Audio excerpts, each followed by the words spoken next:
trying. You think of that with Celtic when Celtic don't win a game. It's not like that. They're trying. That's pretty worrying if they're trying their hardest and they're not winning. Maybe the players just aren't good enough. But there has to be an element of kind of luck and things going your way. I mean, the fact like Guidetti in the last few games has had so many chances, and he's just not putting them in. It's fine margins. I think the reason we lost the two that we lost to Dundee United and we drew with Thingy is because Guidetti was playing. Well, that's it. I mean, I was reading one of the Celtic forums the other day, and basically they were saying we haven't replaced. Commons is still at the club, and a lot of people are saying we should be playing Commons because we haven't replaced Commons' goals last season. Now, see if he scored 32 last season, is that right? Yeah. Now, I know we're only at the halfway point, but if we had put a 32 goal striker in place of Chris Commons right now, who knows, Guidetti might end up with 32 goals. But you see what I mean?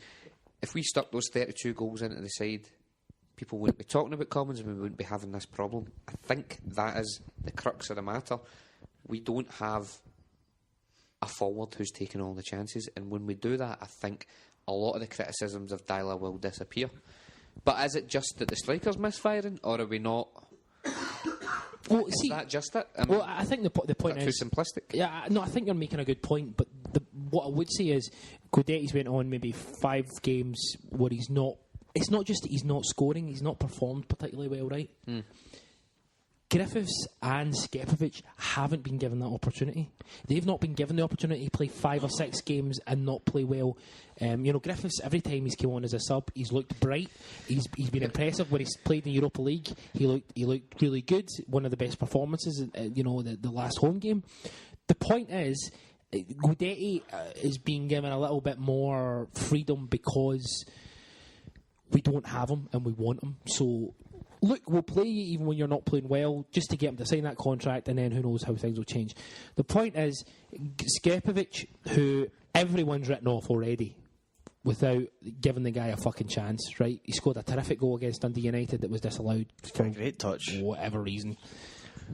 Skepovic and Griffiths have not been given an opportunity to have a bad game, to have 2 or 3 bad games.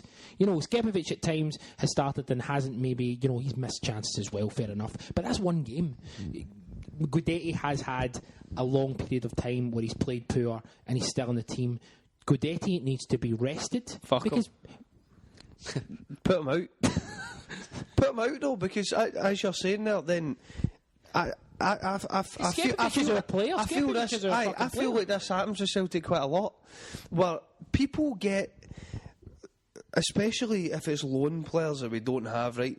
Guidetti, right? Say Guidetti.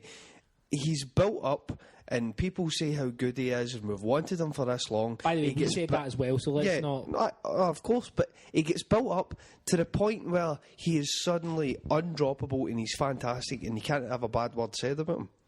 But that's rubbish. See, if a guy's not playing well, he shouldn't be playing. Well, to be fair, whose fault is it that he is? Well, I'd say one other name, and that would be McGregor. Oh, fucking hell. That's, honestly...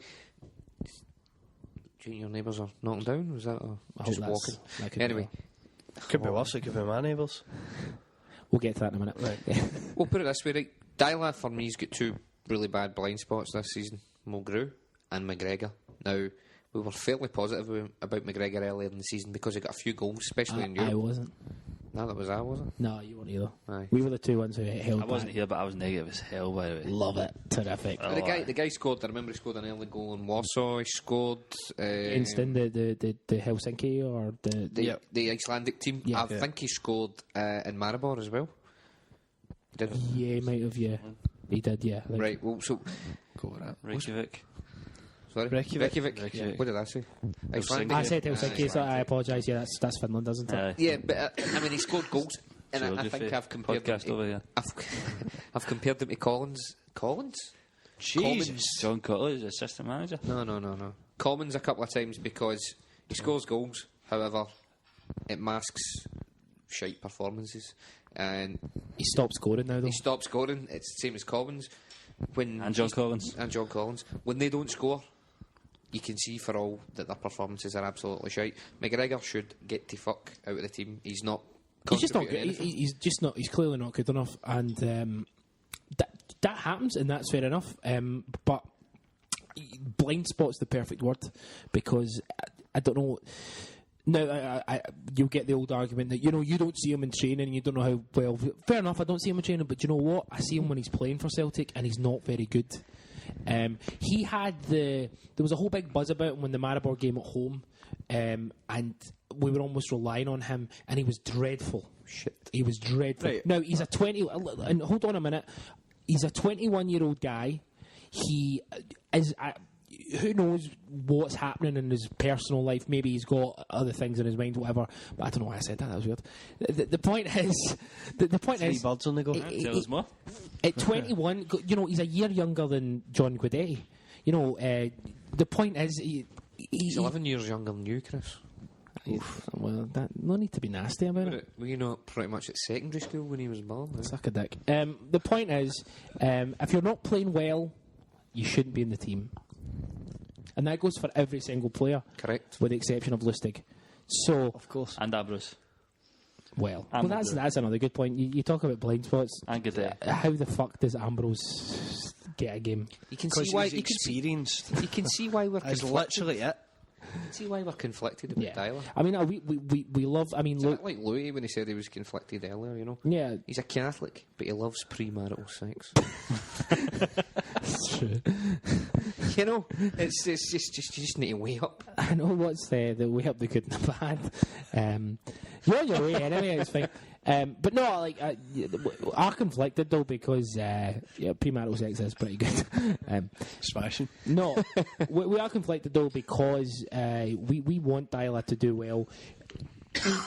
We're not conflicted at all. We love the guy. We want him to stay. We just want the team to get a bit better. We want him to not play Charlie fucking Mulgrew. Although, having said that, I'd play him if Mulgrew was fit. I'd Are play we him going to ahead get of into it now? Oh, Or will we wait for What? a few more Could be a beers? Charlie Mulgrew section of the podcast. Now, this is a very important point, right? Does the Charlie Mulgrew section of the You podcast... two love this section. Should the Charlie Mulgrew section come before or after the Ali McCoist section? Because that's a difficult thing. I think we should have an intro for the Charlie Mulgrew section. Can you come up with a jingle? Can we get Bow to make a jingle? I make the jingles here, pal. All right, I'm the Right. jingle captain. Jingle The captain. jingle. That sounds so gay. It sounds a bit racist as well. Right, okay, listen. So that was your question. You Santa Claus would be raging with that, by the way. you did very well. We've got one quick. What happened? Even though we thought the question was going to France, you done well. Shut up. There was a question at the start of that. France, this is to you. This is from, again, Napoleon _Celtic. Again, thanks for your inputs. Terrific. Or one of you. What do you think Ronny Deila's and perhaps Peter Lawwell's New Year's resolutions should be? To stop playing Ambrose, Mulgrew, and shiters. Youth. Give youth a wee chance. I don't think Deila's doing it enough. All we are saying Is give youth a chance. Love it. Over 30s on that side of the couch, singing away. Like France. We weren't born when that came out. Nope. Yes, you were. What was it? 1986. No, we weren't. 19 Give what? peace a chance. 86. Fucking Ono and Lennon. He was before we were even born. It was 1986 when that came out. No, it wasn't. I was He died a twinkle in my 1982, mother's eye. He died in 80. I was just a trying- dream at that point. I was just trying to make him feel bad. It was nothing more than... No, so genuinely what you're saying is... Because you mentioned Henderson, who got a chance... and he's had the odd appearance. He's been in the squad, and maybe Deila's just told him... Because, he's a guy who's only 18. So he is very young. Not just Henderson, I've not seen a lot of Celtic this season at all. Okay. So even towards the end of last season, I never saw it. What have you been watching this season? Well, I started a new job, it's all changed. A lot of hours. What have you been watching this season? Any football? Premiership, mostly. Okay, we'll get to that later Breaking on. Bad. Did you see the ending? That was a belter. Don't, because... No, do. But anyway, so your point is give youth a chance. You'd like to watch... Towards the end of last season, Henderson was getting a lot of plaudits. And The league was, to be fair, the league was one. Yeah, yeah. Given No, well, it should have been one already this season. But, that was quiet. But towards the end of last season, he was a loud name that you heard all the time. and he's just kind of disappeared this season. Did a great shot away, didn't he, in Zagreb? He did. Loved the keeper. I think he's a terrific player. I think maybe he's not going to. He's not going to get in ahead of Brown. He's not going to get in ahead of Johansson. I understand that. So Beaton's not getting played either. I think Beaton's a good player. Beaton started the last 3 games. Beaton's getting a chance now, and he's doing well. Splits his support. He does. Due to his allegiances. But being Israeli. It's not really an allegiance. No. He was pictured with Benjamin Netanyahu, and I know over a few drinks I'm not going to go there, but that certainly splits him amongst us. You can go there if you want. No, I know I can, but I'm not going to. Right, okay. Oh, you said that quite aggressively. I know I can. I know I fucking can. This is my podcast as much as yours. Well, no, it's not. But well, it is. That's very communist. Of course it is. It's you, Louis, This is my fucking podcast. Boud, and I will give it to Kieran as well. Go on, yeah. There you go. God bless you, big man. So, youth, a chance. And Beaton. And bet on. 3 games isn't enough. What about you guys? It's not for Ambrose. What do you think? What do you think their New Year's resolution should be? Cutting back in the carbs, I think, because he's not this trimmest of. He loves a pie, doesn't he, Big Pedro? I know you love him. And a Domino's apparently at the moment. They opened a Domino's in the North Stand. Aye, Belter. fucking. It's probably about £5 for a slice or something, eh? It's worth it, though, isn't it? Oh, fucking love a Domino's. Isn't Isn't capitalism the Two for best? Tuesdays. Fucking Two love for it. Tuesdays. Fucking Tuesdays. You better hurry up before it turns to Wednesday. So we're looking at this question. Can we For Wednesdays, please. Can I give you an answer? Yes, please. Okay. I think Peter Law's New Year's resolution should be to defend Ronny Deila to the hilt. What, the dreaded vote of confidence? No, he doesn't have to say those words. But I think he could do with defending him. Do you think he needs defending at this point? Aye. And sadly, I think he needs defending from a lot of Celtic fans. And I think, and I'm not saying he comes out and does the whole kind of English Premier League, we have faith in this man, and then sack him the next week. I don't want that to happen, but I don't think Peter Law's that stupid. You know what I mean? I think he knows what he's talking about. He hired this guy, and he will have faith in him, because let's face it, if he fails, it's a reflection on Law. Yeah. Because everybody will go, well, why the hell did you hire the guy? I'm going to jump in on you right now because I'm going to ask you this question, and I'll come to you guys as well. What do you think the percentage of Celtic fans what do you think the percentage of Celtic fans that are behind? What do you think the percentage of Celtic fans is that are behind Ronny Deila? 59.